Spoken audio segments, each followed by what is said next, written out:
સીતારામ. સીતારામ, કેમ છો તમે? સારું છે હો. એ આવો બાજરાના રોટલા ખાવા. તો મને ચોક્કસ બતાવો. મને રોટલા બનાવવાની રીત જોવી ગમશે.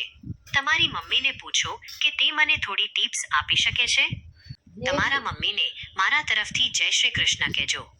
તેઓ જે રીતે રોટલા બનાવી રહ્યા છે તે અદ્ભુત છે. શું તમે મને લોટ બાંધવાની અને રોટલા વણવાની રીત બતાવી શકો છો? दादी माँ बहुत प्यार से मुस्कुरा रही है. क्या आप उनके बारे में कुछ पूछना चाहते हैं? જમી લીધું?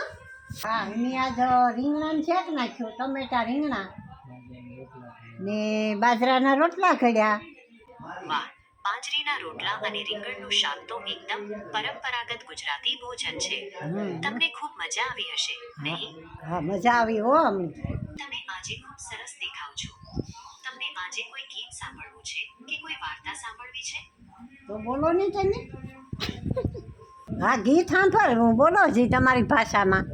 હા, ચોક્કસ. તો ચાલો હું તમને એક ગીત સંભળાવું છું જે મને ખૂબ ગમે છે. ગીત શરૂ થાય છે, માડી તારું કંકુ ખર્યો ને સૂરજ ઉગ્યો સાયરને કાંઠે. તમને આ ગીત કેવું લાગ્યું? અરે, એ તો સરસ લાગ્યું હો. તમને ગીત ગમ્યું તે સાંભળીને આનંદ થયો. હા, શું આનંદ. તમે કોઈ ખાસ પ્રકારનું ગીત સાંભળવા માંગો છો? જેમ કે ભજન, લોકગીત કે ફિલ્મી ગીત? એ લોકગીત ગાવાની. હા, ચોક્કસ.